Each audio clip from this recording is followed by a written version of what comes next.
Hello, welcome back to the Abundant OD, a show where we have real conversations with independent optometry practice owners and industry experts about building profitable, sustainable practices without burning out or sacrificing your personal life.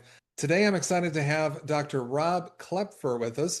Dr. Kloepfer is an optometrist at Mountain View Optometry in Calgary, Alberta, Canada, and he also has a passion for teaching. And last year, he launched Health Academy, which is a dynamic e-learning platform for eye care teams, and I'm sure we'll get to learn a little bit more about that today. Rob, thanks so much for taking some time out and visiting with me today. Thanks, Eric. I appreciate that. I think that intro with the work-life balance is exactly one of the points I think would be fantastic to touch on today. It's an important one for all of us in healthcare. Awesome. Yeah, well, let's get into it. So, first off, I'd just like to get an idea of how you first got into optometry. Is this like a career path you always envisioned since you were a little kid, or how did you get down this path? Yeah, I must say, maybe and I've watched a lot of the podcasts from amazing guests that you've had prior on YouTube, and I know a lot say I'm coming from like a fifth generation optometrist. I knew from the age of 13, I think is what Reina said. Is like I knew it then. To be honest, no, I didn't know until truthfully, probably a little bit later than some. I always knew I wanted to be in healthcare. So at the age of 7, I was diagnosed with rheumatoid arthritis in my knees. I spent enough time with doctors, nurses, staff, hospitals, whatever it is, getting poked, prodded. And I always thought my goal, my career path would lead to a pediatrician. Then reality hit. Number one is MCATs. Number two is that residency at that time, my knees just weren't that stable. I couldn't find stability. So I think residency honestly would have driven me into the ground. And so I have an older brother and his wife are both optometrists here in Western Canada in Calgary. And started to realize, you know what, optometry had this amazing possibility of working with all different ages, getting to work in multiple different avenues, getting to do amazing work outside the clinic, but then also having this part of outside the business, or excuse me, outside the clinic where there's the business and healthcare part. So it just became very intriguing of this amazing profession that we're so lucky to be in, that's just able to reach a whole lot of people in various ways that way. For sure, for sure. So very good. Yeah, I think that I always love that question because we do get, I mean, like you said, you hear people with several generations or they knew at a young age. I was fortunate in my own career to be in that spot, but it's always interesting, multi-generational. But I knew in high school, and thank goodness it stuck, right? So like I'm Mm-hmm. pretty fortunate. But there's a wide variety of experiences we hear through that, and like some people was their second career or things like that. So it's always interesting to hear. So you get in, you're into optometry, and then you're an associate now, and you take the leap to becoming a business owner through the Healthy Academy. So talk to us about that, a bridge that gap. Like what was a deciding factor in becoming a business owner as well? Yeah, so I always thought, I guess I would call it more entrepreneur more than anything, to be honest. I always thought that I wanted to be a brick and mortar clinic owner. In fact, I almost felt like it was my only path when you graduate school, as I had to be a business owner, and that's all I wanted.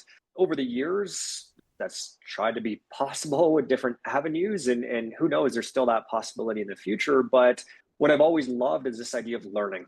And that also meant then I realized a passion back in 2017, 2018. I've had opportunities to start lecturing back then. And so this whole idea of learning became then the passion for teaching and seeing the light bulb go off and then elevating teams as well. So Healthy Academy really came out because I saw a niche, a need, especially here in Canada, where to elevate us as optometrists in the exam room, you need to elevate the whole team. I think I saw a quote, it was more like, in order for a patient to have trust in the doctor, well, of course, they need to have trust in the whole team. And it's so true, especially this day and age. There's lots of options that are available out there. So if we can elevate the whole team with knowledge, creativity, just passion for what we do, it leads to a better patient experience. But the reason Healthy Academy is so different is that we do more micro learning. We don't do hour-long lectures, which really is the typical medical standard model of learning. Look, let's be honest, CE we have to do, but those hour lectures can be a little bit long. It doesn't necessarily allow us to dig into certain topics, whether you're a presenter or learning, feel like you only scratch the surface.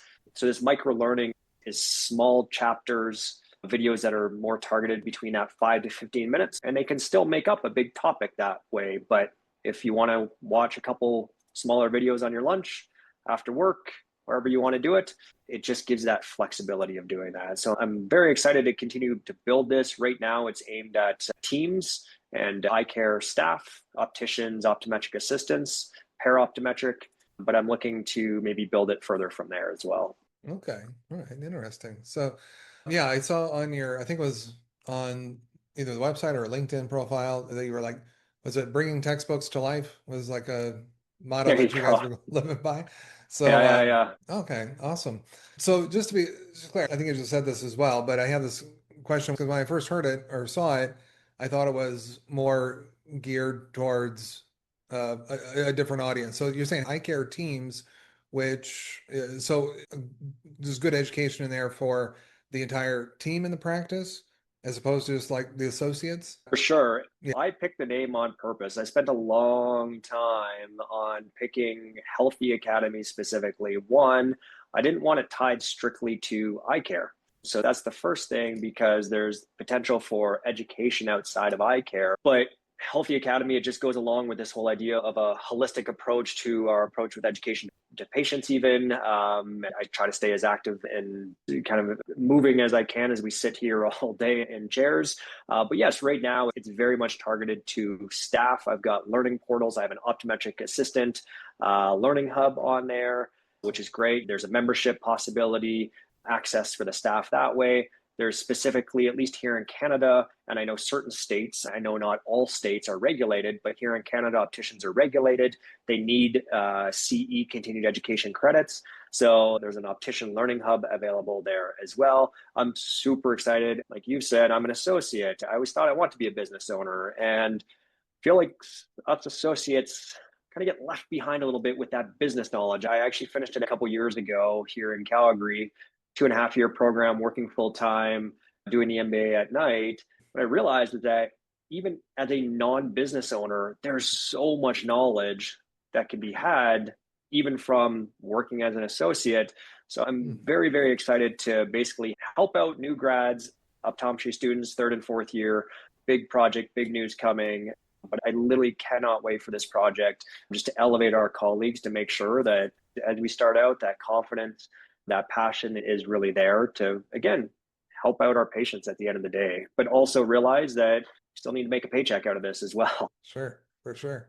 A connection there. But just, do you have an example of something you learned through your MBA studies that you found really insightful that could help you in your current position, even though you're not the practice owner? Yeah, absolutely. Because a lot of times people think of the word business, all we think of is numbers, business numbers. But really, as you step back, and even throughout the MBA, a lot of it came down to leadership, marketing, communication, negotiation was actually a huge one. So two of the biggest things that I can think of right now is not only for us as new graduates, for many, frankly, healthcare program and even in optometry, that negotiation process is a tough one. We're kind of deer in headlights. We don't know what to expect. We don't know norms. We don't know that maybe it is normal to actually say, hey, here's a different perspective, and not just accept what's on the board here. So there's certainly negotiation, just steps and tips just to begin with. But then also, you know what, one of the biggest things we learned in the negotiation course was the 6 Principles of Persuasion by Robert Cialdini, I think, if I'm pronouncing his name correctly. Probably need more of an Italian twist on that. But those 6 Principles of Persuasion are huge for communication, whether it's with staff or whether it's in the exam room. Reciprocity, just authenticity, liking, all this stuff, where those can go a long way when you are trying to help convey your message to a patient. If you want the better outcomes, it's not just about diagnosing. A lot of the times we forget about the communication of how important that part really is. Sure. Yeah, for sure. Well, thank you for that. Yeah, no, I completely agree with that. And it's really interesting to hear at least one of your takeaways that you kind of expanded on as well. So I appreciate that. So did you run into, usually when I have entrepreneurs, business owners on here, I'll ask about major challenges you overcame launching the business, in your case, Health EAC Academy.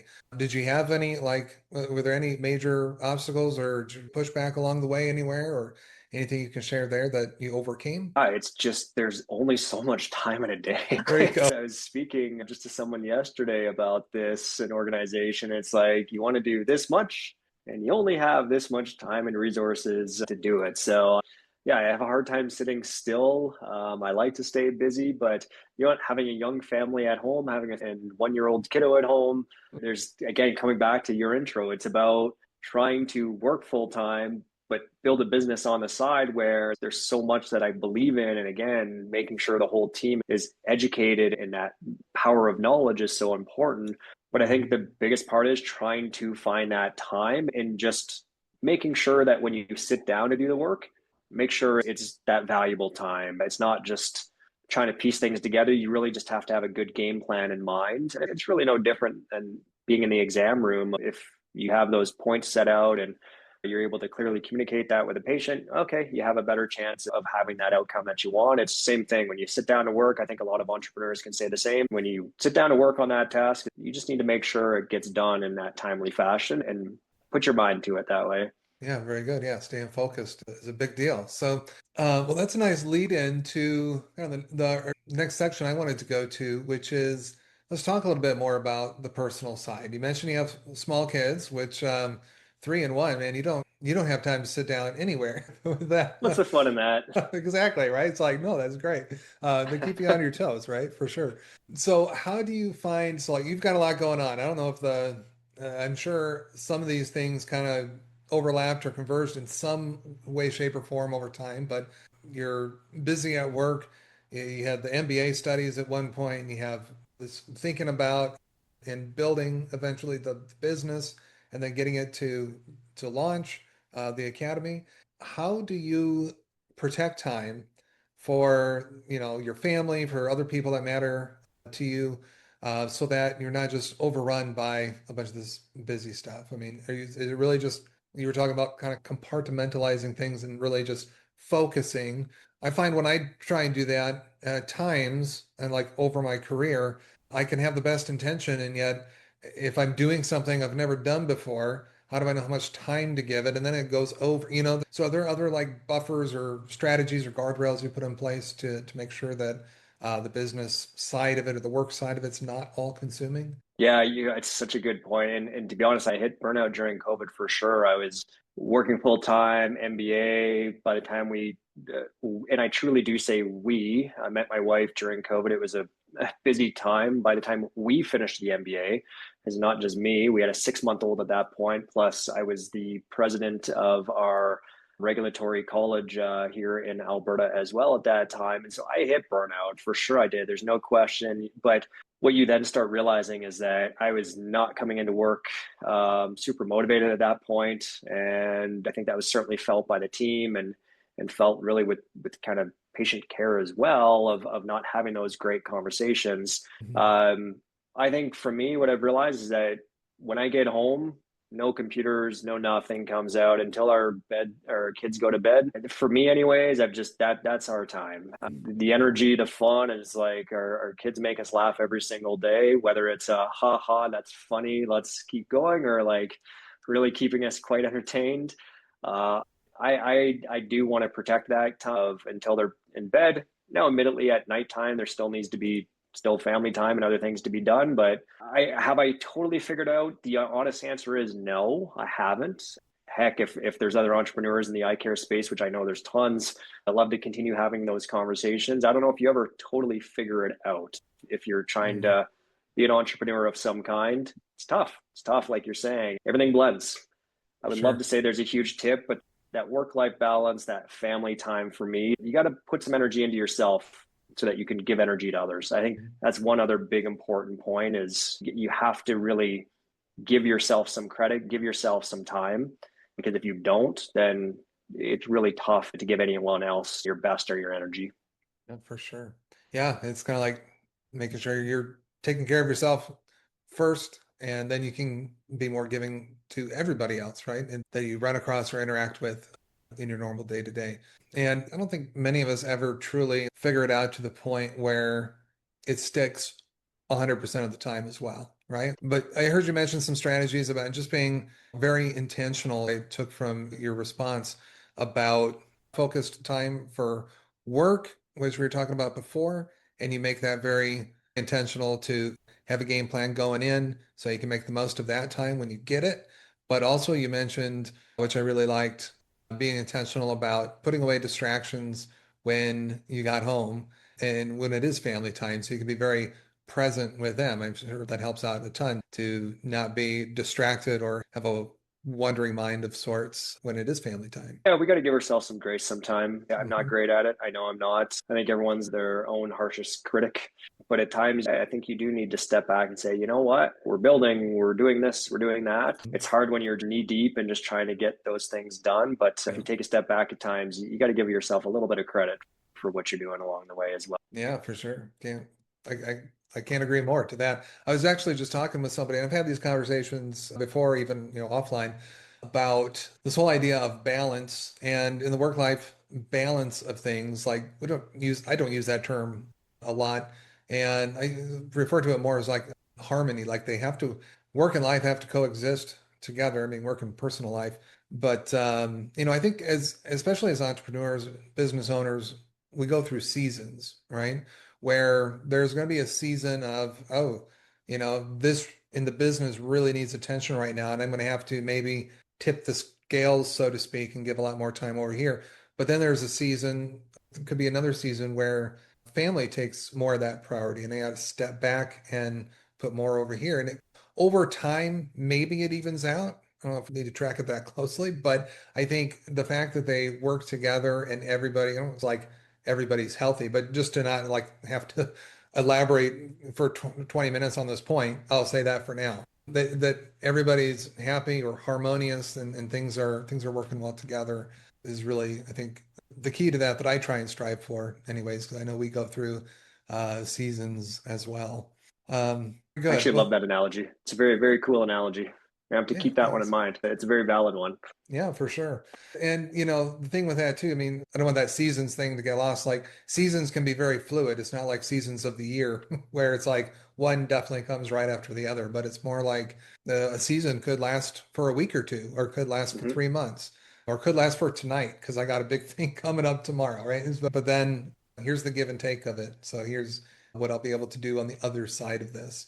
So, anyways, thanks for that. So back to the business side of things real quick for especially for like Health EAC Academy, I think you were alluding to some things earlier, but what are some of your big goals for like say the next 12 months? Like where are you looking to take it? I know you said eventually to expanding it outside of eye care, but talk to me about that over the next year or so.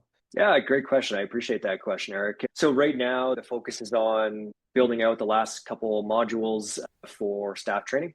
So that's really going to complete that optometric assistant, as I'm calling it, learning hub. So that's going to be built out here in the next month or two. So that's all complete. Love to encourage listeners to go check the website out, which you can throw up maybe at the end or in a description, but healthyacademyinc.com.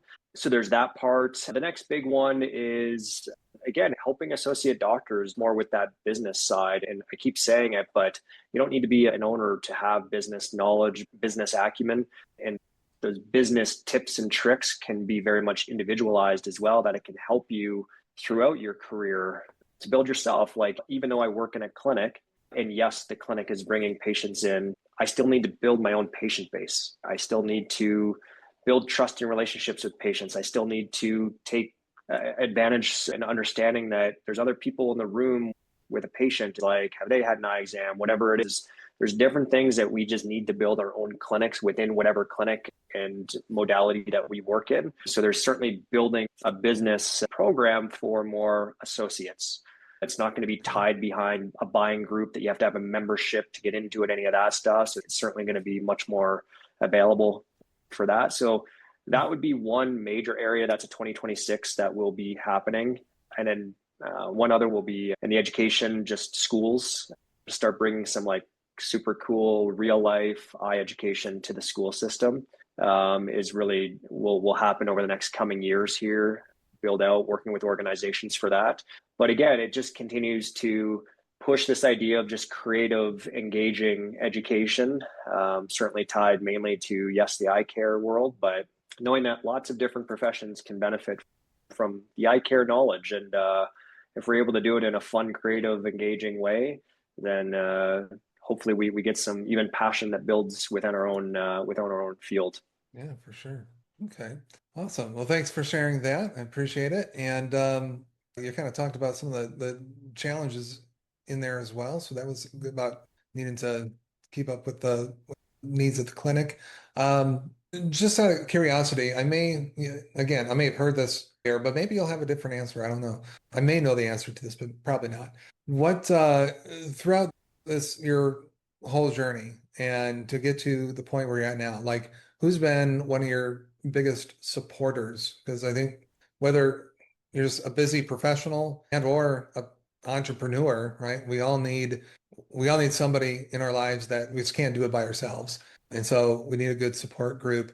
Who have been those supporters for you? I have to say, one of the first optometrists that I worked with, I was at a clinic for about 4.5 years. And so one of the optometrists Mm, there was definitely a mentor. It was amazing. She was fantastic of just not only walking through cases, the regular stuff when you're more of a new grad of like, oh, I don't quite know what to do here, but just making me feel comfortable. And I could go to her with anything, which was pretty incredible. Really nice that way. okay.